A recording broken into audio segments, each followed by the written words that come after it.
Algeria, the desert giant of the Mediterranean. When you step into Algeria, you're not just entering a country, you're stepping into a living museum of empires, deserts, revolutions, and dreams. And just a quick tip before you go, no matter how much French you hear, never, ever call an Algerian French. They'll smile politely, but make no mistake, these are people who fought fiercely for their identity and won it with sweat, sand, and blood. Welcome to Algeria, the beating heart of the Maghreb, where the Mediterranean meets the Sahara and history is written on every dune and stone. The flag and its meaning. The Algerian flag is simple yet powerful, half white, half green, split by a red crescent and star. But behind those colors lies a story. White stands for peace and purity, something the nation fought long to achieve. Green represents Islam, the guiding faith of the people. The red crescent and star are symbols of sacrifice and faith, honoring the blood shed during the long, painful struggle for independence. Like many nations born through resistance, Algeria wears red as both a warning and a promise, reminding the world that freedom is never free. The geography, between sea and sand. Stretching across 2.38 million square kilometers, Algeria is the largest country in Africa and the 10th largest in the world. To the north lies the calm blue Mediterranean, and to the south stretches the seemingly endless Sahara, swallowing nearly 80% of its territory. It's part of the region known as the Maghreb, which includes Morocco, Tunisia, Libya, Mauritania, and Western Sahara.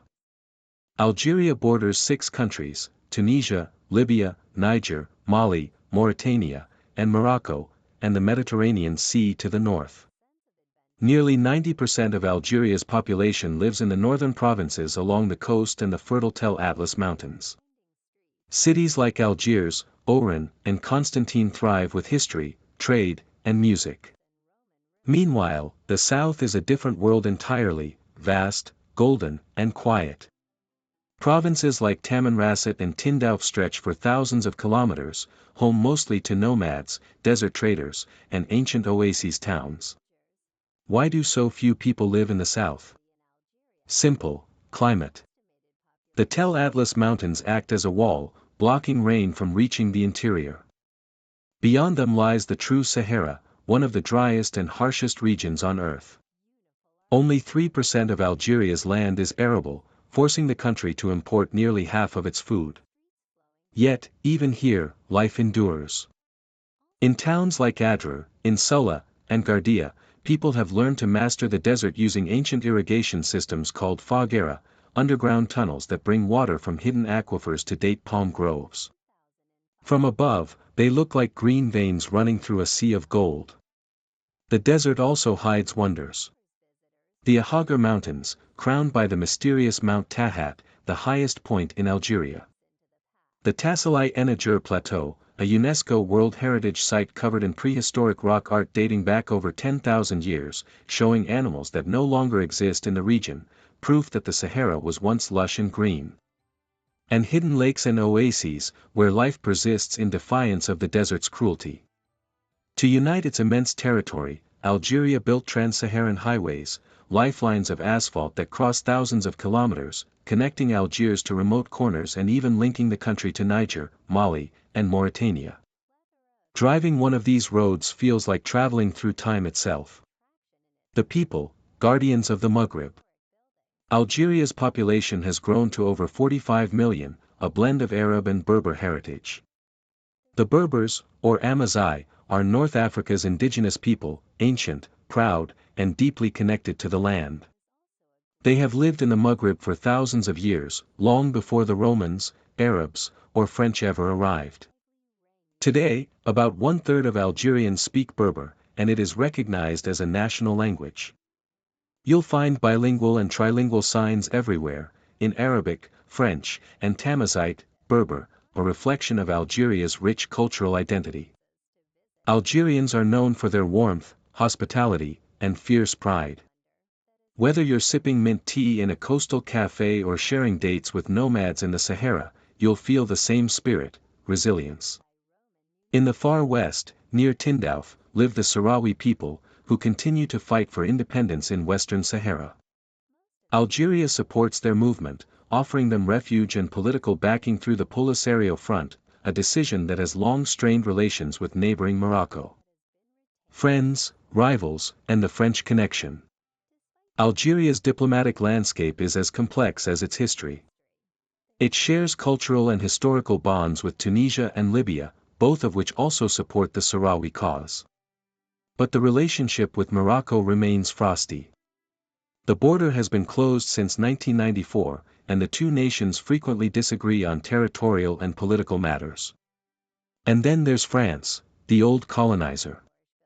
From 1830 to 1962, Algeria was under French rule, and the scars of that era still shape the country's identity.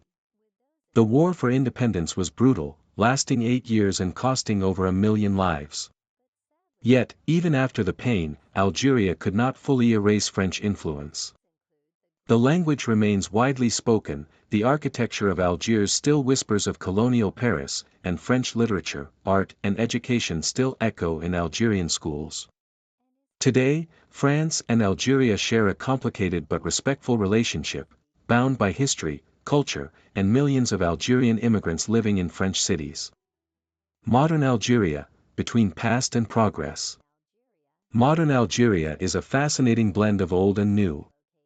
In Algiers, whitewashed buildings tumble down cliffsides into the sea, their French balconies overlooking bustling markets and narrow Ottoman-era alleys. In Oran, the birthplace of Rai music, the streets pulse with rhythm, youth, and rebellion. And in the south, the silence of the desert is broken only by the wind whispering through ancient canyons. The economy revolves around oil and natural gas, which account for more than 90% of export earnings. The country holds the 11th largest natural gas reserves in the world, and pipelines snake northward to Europe. Yet, Algeria is working to diversify, investing in renewable energy, tourism, and agriculture. Tourism is slowly rising again, as travelers rediscover the country's beauty. The ancient Roman ruins of Timgad and Gemala, once called the Pompeii of Africa. The Kasbah of Algiers, a maze of whitewashed alleys and hidden courtyards. And the Sahara, where travelers ride camels under galaxies so bright they light the dunes like silver. The taste of Algeria. Algerian cuisine is a reflection of its diverse heritage, Arab, Berber, Ottoman, and French influences all mixed together.